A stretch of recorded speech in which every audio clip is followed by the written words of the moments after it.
శ్రీమాత్రే నమ. జై గురు దత్తాత్రేయ నమ. కుజగ్రహం మానవుల యొక్క జీవితాల్ని తారుమారు చేస్తూ వివాహాల్ని విచ్ఛిన్నం చేస్తూ అటు అబ్బాయిల్ని అటు అమ్మాయిల్ని ఇప్పుడున్నటువంటి పరిస్థితుల్లో మగవాళ్ళకి ఎదురవుతున్నటువంటి ఆలస్య వివాహాలు, స్త్రీల యొక్క ఆధిపత్యం పెరగడం, ఇవన్నీ కూడా కుజగ్రహ ప్రభావం వల్ల జరుగుతూ ఉంటాయి. సో ఏదైనా ఒక వ్యక్తి జీవితంలో వాడు స్వతంత్రంగా జీవితంలో ఎదగాలన్నా, నిలదొక్కుకోవాలన్నా, ధైర్యంగా ఒక ఉద్యోగం చేయాలన్నా, వ్యాపారం చేయాలన్నా, అసలు ధైర్యంగా బయట ప్రపంచంలో బతకాలన్నా కూడా కుజగ్రహ అనుగ్రహం తప్పనిసరి. అటు ధైర్యానికి కారకుడు, కాన్ఫిడెన్స్కి కారకుడు, విజయానికి కారకుడు అవుతూ ఉంటాడు. అలాగే వ్యక్తి యొక్క సంపాదనకి కూడా కుజుడే కారణమవుతుంటాడు. ఇప్పుడు ముఖ్యంగా ఆర్థిక విషయాల్లో ప్రముఖంగా ఉన్నటువంటి రియల్ ఎస్టేట్ రంగాన్ని పరిపాలిస్తుంది కూడా కుజగ్రహమే. ఎవరి జాతకంలో అయితే కుజగ్రహ అనుగ్రహం ఉంటుందో, కుజుడు బలంగా ఉంటాడో, వారు ఈ భూమి సంబంధించిన వ్యాపారాలలో చాలా కోట్లాది రూపాయలు సంపాదించడం జరుగుతూ ఉంటుంది. ఒకానొక రోజు సాధారణ స్థితిలో ఏమీ లేని ఒక వ్యక్తిగా, ఒక సాధారణ కూలీగా ప్రవేశించి లైఫ్లో కొలది కాలంలోనే విపరీతమైనటువంటి ఆస్తుల్ని, ధనాన్ని కూడబట్టగలిగారంటే కేవలం కుజగ్రహ అనుగ్రహం. కుజగ్రహ అనుగ్రహం ఉంటేనే పూర్వీకుల ఆస్తి మనకు వస్తుంది, ఆస్తికి తగిన ఆదాయం వస్తుంది. అలాగే ఎవరి నుంచి విరోధాలు లేకుండా స్వతంత్రంగా ఎదగడం జరుగుతూ ఉంటుంది. అటు వివాహాల విషయంలో కూడా ముఖ్యంగా స్త్రీలకి ఈ కుజుని యొక్క ప్రభావం వల్ల మరి తొందరగా వివాహం జరగాలన్నా, వివాహం తర్వాత కాపురం సరిగ్గా ఉండాలన్నా, అలాగే భార్యాభర్తలు జీవితాంతం కలిసి ఉండాలన్నా, లేదా వారికి మంచి సత్సంతానం కలగాలన్నా కుజుడే కారణమవుతుంటాడు. ప్రధానంగా ఎవరి జాతకంలో అయినా సరే, స్త్రీలు కానీ పురుషులు కానీ ఇప్పుడు అందరూ ఒకటే కాబట్టి కుజుడు బలంగా ఉంటేనే వారి జీవితం, లైఫ్ సక్సెస్ఫుల్గా ఉండడం జరుగుతూ ఉంటుంది.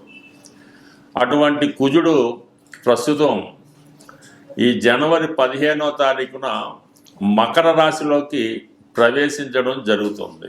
అంటే మకర రాశిలో ప్రత్యేకత ఏంటంటే, మకర రాశిలో కుజుడు చాలా బలంగా, అంటే ఉచ్చస్థితిలో ఉండడం జరుగుతూ ఉంటుంది. ఈ ఉచ్చస్థితిలో ఉన్నప్పుడు కుజుడు అత్యంత బలవంతుడై ఉంటాడనమాట. ఇది ఎప్పటి వరకు? ఫిబ్రవరి 23వ తారీఖు వరకు అదే రాశిలో సంచారం జరుగుతూ ఉంటుంది. సుమారుగా 48-49 రోజులు, అటు ఇటుగా 50 రోజుల సంచారంలో కుజుడు ఈ స్వక్షేత్రంలోకి వచ్చిన, ఉచ్చక్షేత్రంలోకి వచ్చిన ఈ పంచమహాపురుష యోగాల్లో రుచిక మహాపురుష యోగం అనే ఒక యోగాన్ని యాక్టివేట్ అవుతుంది. ఈ రుచిక మహాపురుష యోగం ఎవరి యొక్క జన్మజాతకంలో ఉంటుందో వారు ఏ స్థాయిలో పుట్టినా, ఎక్కడ పుట్టినా కానీ వారి యొక్క లైఫ్ అద్భుతంగా విజయం వైపు వెళ్తుంది. అటు రాజకీయాల్లో రాణించాలన్నా, పోలీస్ డిపార్ట్మెంట్లో రావాలన్నా, యూనిఫారం వేసుకున్నటువంటి ఏ ఉద్యోగం చేయాలన్నా, చివరికి ఒక క్రమశిక్షణతో మెలగాలన్నా కుజుడు యొక్క బలం జాతకంలో తప్పనిసరిగా ఉండవలసింది. అటువంటి కుజుడు ఉచ్చస్థానంలోకి రావడం వల్ల ఎవరైనా సరే ఈ జనవరి 15 నుంచి ఫిబ్రవరి 23వ తారీఖు మధ్యలో ఎవరైనా ఇప్పుడు ఈ సంవత్సరం 2026 సంవత్సరంలో ఈ సమయంలో జన్మించినట్టుంటే వారి జాతకంలో కుజుడు చాలా బలంగా ఉంటాడు. ఈ సమయంలో జన్మించినటువంటి సంతానం వల్ల వాళ్ళ తల్లిదండ్రులు కూడా అభివృద్ధిలోకి రావడం జరుగుతూ ఉంటుంది. ఈ పిల్లవాడు కూడా చాలా మంచి నాయకత్వ లక్షణాలతో తొందరగానే సంపాదించి తల్లిదండ్రుల యొక్క యోగక్షేమాలు చూసుకోవడానికి కూడా ఎక్కువ బలమైన అవకాశం ఉంటుంది. అయితే అందరూ అనుకున్నట్టు ఈ కుజదోషం వల్ల స్త్రీల జాతకంలో ఇబ్బందులు వస్తాయని, పురుషుల జాతకంలో ఇబ్బందులు వస్తాయని అనుకుంటారు. అది కొంతవరకు వాస్తవే, కానీ అది వ్యక్తి యొక్క ప్రవర్తన ద్వారా, అతని క్రమశిక్షణ ద్వారా, అతని నడవడిక ద్వారా కుజుడిని వాళ్ళకి అనుకూలంగా మార్చుకునే అవకాశం ఉంది. ఏ గ్రహాన్నైనా కూడా పరిహారం ద్వారానో వ్యక్తిగతంగానో మార్చుకోవచ్చు. కుజుడు మరీ సులభంగా ప్రసన్నుడవడం జరుగుతూ ఉంటుంది.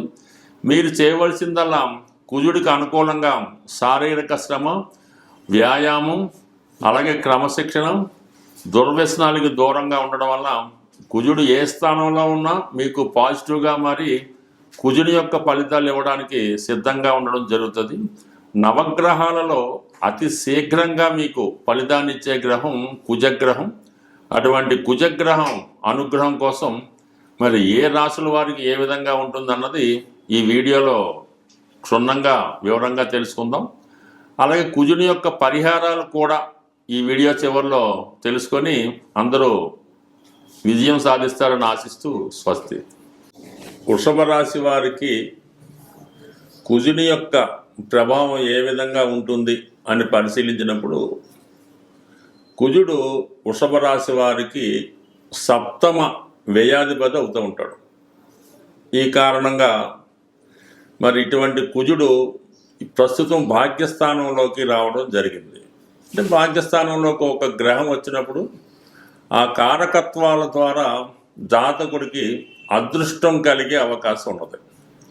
ఇప్పుడు ఏమైంది, సప్తమాధిపతి భాగ్యస్థానంలోకి వచ్చాడు.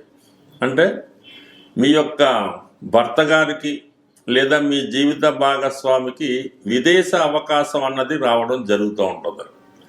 ఏదైనా దూర ప్రాంతంలో ఉద్యోగం రావడం జరుగుతుంది.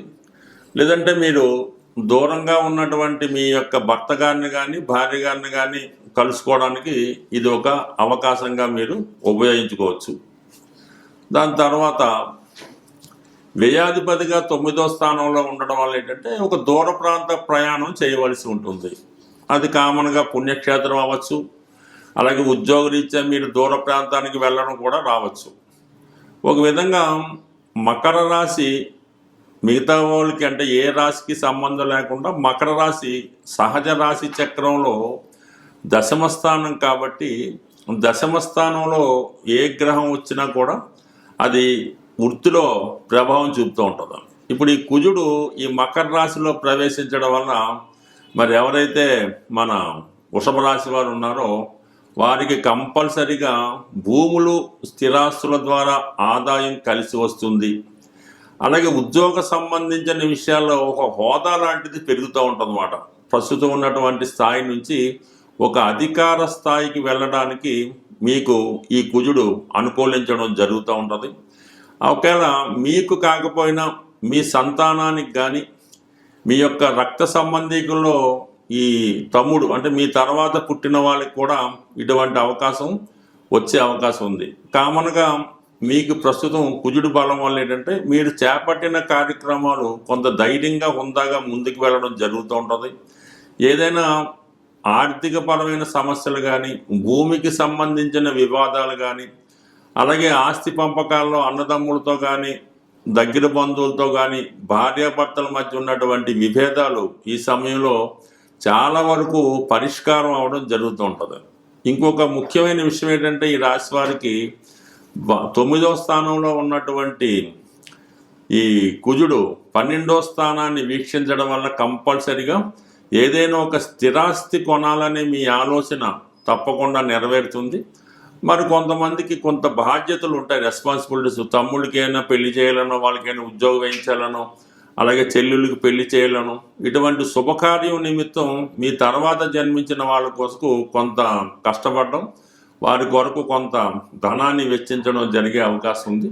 బట్ ఏదైనా ఈ వృషభ రాశి వారికి చాలా వరకు ఆర్థిక పరంగా బాగున్నప్పుడు కూడా కొన్ని బాధ్యతలు నిర్వర్తించవలసి ఉంటుంది. దానివల్ల ఏదో ఒక శుభకార్యం కానీ, ఏదో ఒక ఆర్థిక సహకారం కానీ మీ బంధువులకు కానీ స్నేహితులకు కానీ చేయవలసి ఉంటుంది. స్వస్తి.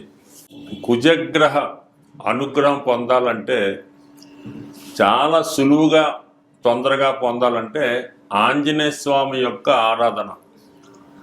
ప్రతి మంగళవారం ఆంజనేయ స్వామి వారిని దర్శించుకొని ఒక 5 ప్రదక్షిణలతో స్వామిని పూజించడం వల్ల, ప్రతిరోజు హనుమాన్ చాలీసా పారాయణ వల్ల మీకు రొటీన్గా ఉన్నటువంటి సమస్యలకి పరిష్కారం దొరుకుతూ ఉంటుంది.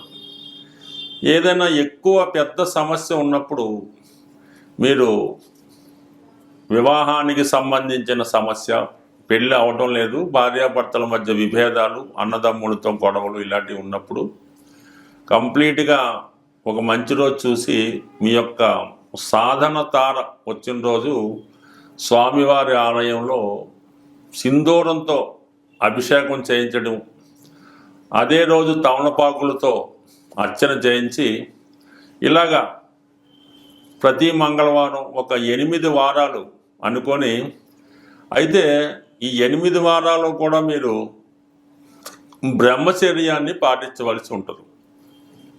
బ్రహ్మచర్యం అంటే స్వామికి ఇష్టం కాబట్టి బ్రహ్మచర్యాన్ని పాటించాలి.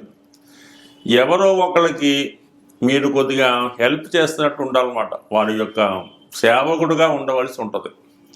తండ్రి గారికో, తల్లి గారికో, అన్నదమ్ములకో కొద్ది సేవకుడుగా వారికి కావాల్సిన పనులు చేసి పెడతా ఉంటే ఆటోమేటిక్గా మీకు స్వామి అనుగ్రహంతో కొన్ని జటిలమైనటువంటి కుటుంబ సమస్యలకి పరిష్కారం అనేది దొరుకుతూ ఉంటుంది. అయితే సంతాన దోషం ఉన్న వాళ్ళకి ఏంటంటే సుబ్రహ్మణ్య స్వామి అలా, అది కూడా కుజుడి యొక్క అంశ కాబట్టి, అంటే సుబ్రహ్మణ్య స్వామి అంశగా కుజుడు. ఈ సుబ్రహ్మణ్య స్వామిని మంగళవారం రోజు మరి పిల్లల యొక్క సమస్యలు, పిల్లలకి అడగడం లేదు, పిల్లలకి అనారోగ్య సమస్యలు, ప్రెగ్నెన్సీ పోతం జరుగుతుంది, గర్భం నిలబట్టలేదు, ఇటువంటి సమస్యలకి మంగళవారం రోజు సుబ్రహ్మణ్య స్వామి వారికి అభిషేకం చేయవలసి ఉంటుంది. అంటే మామూలుగా తేనె, ఆవు పాలు, బెల్లం పానకం, అలాగే నైవేద్యంగా చలిమిడి పెట్టడం, ఇవి మీ యొక్క సాంప్రదాయాన్ని బట్టి ఈ సుబ్రహ్మణ్య స్వామికి అయితే మాత్రం 18 మంగళవారాలు చేయవలసి ఉంటుంది. ఈ 18 మంగళవారాలు మీరు నియమనిష్టలతో చేయడం వల్ల, అంటే పిల్లల కోసం అయితే భార్యాభర్తలు ఇద్దరూ కూడా చేయడం మంచిది. అందువల్ల ఏంటంటే తొందరగా మీకు ఫలితం అన్నది రావడం జరుగుతూ ఉంటుంది. ఇక దీనికన్నా చాలా గొప్పది, కొంతగా ధైర్యం ఉన్న వాళ్ళు చేసే పరిహారం ఏంటంటే, ఎవరికైనా అత్యవసర పరిస్థితుల్లో ఇబ్బందుల్లో ఉన్న వాళ్ళకి రక్తదానం అన్నది చేయవలసి ఉంటుంది. ఈ బ్లడ్ డొనేషన్ చేయడం వల్ల చాలా వరకు మీకు ఈ కుజుడు అనుకూలించడం జరుగుతూ ఉంటుంది. కుజుడు వల్ల ఏదన్నా ఉద్యోగం రావాలన్నా, రుణాలు తీరాలన్నా, ఎటువంటి గొప్ప సమస్య అయినా సరే ఈ రక్తదానం వల్ల మీకు క్యూర్ అవ్వడం జరుగుతూ ఉంటుంది. అలాగే బాగా ఈ కుజదోషం వల్ల వివాహాలు అవ్వటం లేదు, కుజదోషం ఇబ్బంది పెడుతుంది అనుకున్న వాళ్ళు ఈ కుజుడికి కొద్దిగా మీరు మనసులోనే జపం చేసుకొని, అది వీలుని బట్టి గురు ఉపదేశంతో జపం చేసుకొని, ఏదైనా ఒక వివాహం కాని బ్రాహ్మణుడికి, అంటే అప్పుడే ఒడుగై ఉంటుంది, ఓ 18 సంవత్సరాలు అటు ఇటు 21 సంవత్సరాలు ఒడుగైన వెంబటనే, పెళ్ళికి ముందు ఒడుగైన తర్వాత అటువంటి పిల్లవాడినో బాలుడినో తీసుకొని అతనికి ఈ కందులు దానం చేయవలసి ఉంటుంది. అంటే అలాగా విధి విధానంగా అతన్ని ఒక దైవంగా బాధించి ఈ కాళ్ళు కడిగి పూజ చేపిసి, ఈ ఓన్లీ కందులు అంటే కందులు మాత్రమే కాకుండా కందులతో పాటుగా చక్కగా కాషాయ రంగులో ఉన్నటువంటి పంచెల సాపు, బట్టలు, అలాగే దక్షిణ తాంబూలం, వీటన్నిటితో కొద్దిగా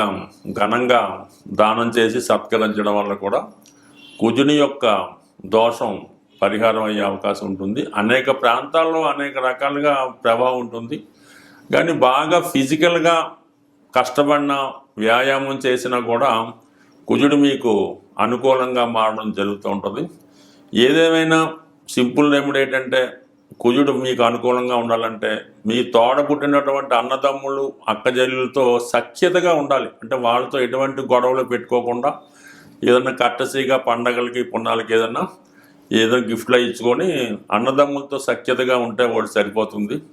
భార్యాభర్తలు కూడా ఎటువంటి విభేదాలు లేకుండా ఎటువంటి కష్టం వచ్చినా ఒకరికొకరు సంప్రదించుకోవడం వల్ల కూడా కుజదోషం అనేది పరిహారం అవుతుంది. అంటే ఇవి చివరి కొంత కష్టంగా ఉన్నా అసలు పరిహారం అంటే ఇదే, కానీ మిగతావన్నీ కూడా దాని తర్వాత వచ్చినాయి. కాబట్టి మరి ఏదైనా మీ సమస్యను బట్టి పరిహారం చేసుకొని కుజుడి యొక్క అనుగ్రహం తప్పక పొందుతారని ఆశిస్తూ స్వస్తి.